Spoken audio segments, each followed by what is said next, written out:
Hey, welcome. Today, we're going to do something really cool. We're going to see how an AI can basically do the job of a field scientist. We're diving into some code that teaches a machine to look at a simple field of grass and tell us with incredible accuracy just how much life is in it. I mean, it sounds like a riddle, right? How can a bunch of code look at a picture and tell you not just that there's grass, but exactly how much grass is there, down to the gram? That is the exact puzzle we are going to unlock today. So, that how much grass question, it's got a scientific name, biomass. And knowing that number is absolutely critical, whether you're a farmer managing your livestock or a scientist tracking carbon in our environment. The old school way to do it? Yeah, you'd literally get on your hands and knees with clippers and a scale. It's slow, it's expensive, and it just doesn't work for huge areas.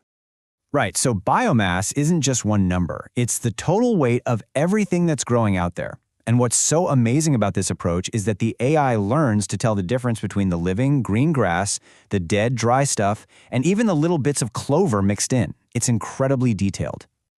So, how in the world do you build an AI that can do all that? Well, the strategy here is to think like a human scientist would. You basically build the AI a brain that has two different parts, each with its own job, working together.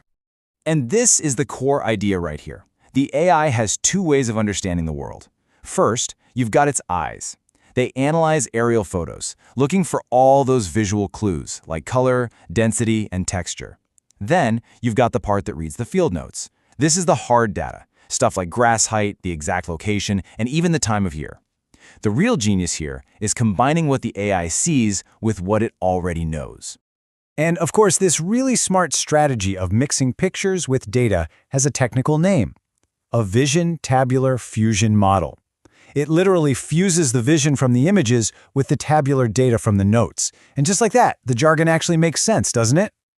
Okay, but before our AI can start learning anything, those field notes, that tabular data, have to be perfectly clean and organized. Now, this is the part that so many people overlook, but it's probably one of the most important steps: data prep.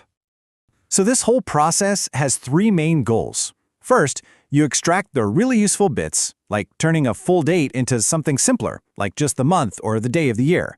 Next, you got to convert any words, like the state or the species of grass, into numbers, because that's the only language the computer speaks. And finally, you scale all the numbers to fit into the same range. That way, a big number like height doesn't accidentally seem more important than a small number, like the month. So when you boil it all down, all this prep work has one single purpose: to create a data set that's clean, consistent, and just plain easy for the AI to learn from, without it getting tripped up on messy or confusing information. All right, our data's prepped and ready to go. Now we get to the really fun part. We're going to peek inside the AI's brain and see how these two different parts actually fuse their knowledge together. It all happens in 4 quick steps. First, the eyes. A really powerful vision model scan the photo and pick out all the important patterns. At the exact same time, the other part of the brain is crunching all the numbers from the field notes. Then comes the magic. The insights from the image and the insights from the data get fused together. And it's this new, combined, much richer understanding that lets the model make its final, super accurate prediction. So, we've got this amazing architecture. But how does it actually get smart? I mean, how does it learn to be good at its job? Well, the answer is training. And it's basically a process of learning from its mistakes over and over and over again. This model goes through the entire set of data 30 times. Each full pass is called an epoch. Think of it like studying for a big exam.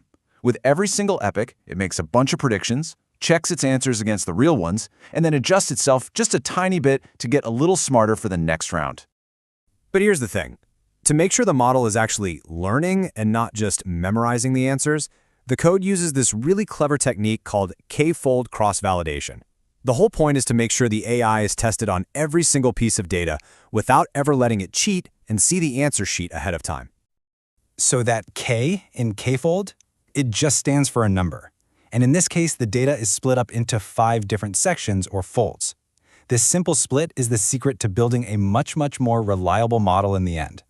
Here's how it works. The AI trains on 4 of those folds, and then gets tested on the one leftover section it's never seen before. Then you rotate. A different section becomes the test, and the AI trains on the other 4. You do this 5 times, and here's the kicker. What you're really doing is training 5 slightly different models. This whole process guarantees that every single data point gets used for both training and testing, which makes your final result way more trustworthy. Now check this out. This is a really clever detail. The model isn't just graded on a simple pass or fail. It uses a custom score where some predictions actually matter more than others. In other words, the AI is graded more harshly if it gets the most important answers wrong. This makes sure the AI's goals are perfectly aligned with what the scientists actually care about. And you can see exactly what I mean here. Predicting the total dry matter. That's the main event. It makes up a whopping 50% of the model's final score, so getting that number right is 5 times more important than getting the amount of clover right. It really focuses the AI on what matters most. So at this point, all 5 of our models are fully trained and ready to go. Now it's the moment of truth. We're going to put them to work on a brand new pasture and see how they come up with that one final prediction. The final strategy is all about building confidence in the answer, and it uses 2 pro-level tricks. First, instead of just picking one model, it takes the predictions from all 5 models and averages them together. That's called an ensemble. Second, for each photo, it gets a second opinion by showing the AI flipped and rotated versions of the exact same image. By averaging all of those results together, the final answer becomes incredibly stable and reliable. And after all of that, all the data prep, the fusion, the training, the 5-fold validation, the ensembling, what you get in the end is beautifully simple. A single, precise number for each of the 5 things we care about, all the way from the clover up to that all-important total biomass number we started with. And that's really the big takeaway here. This isn't just one AI brain working in isolation. No, it's a team of 5 models all working together, collaborating and double-checking each other's work to come up with the most accurate results possible. It's a perfect blueprint for how to build AI that you can actually trust. It really gets you thinking, doesn't it? I mean, if we can apply this kind of deep analysis to a simple field of grass, what's next? Forest canopies, coral reefs, the health of our crops? The potential for this technology is just absolutely immense. Thanks for joining me on The Explainer.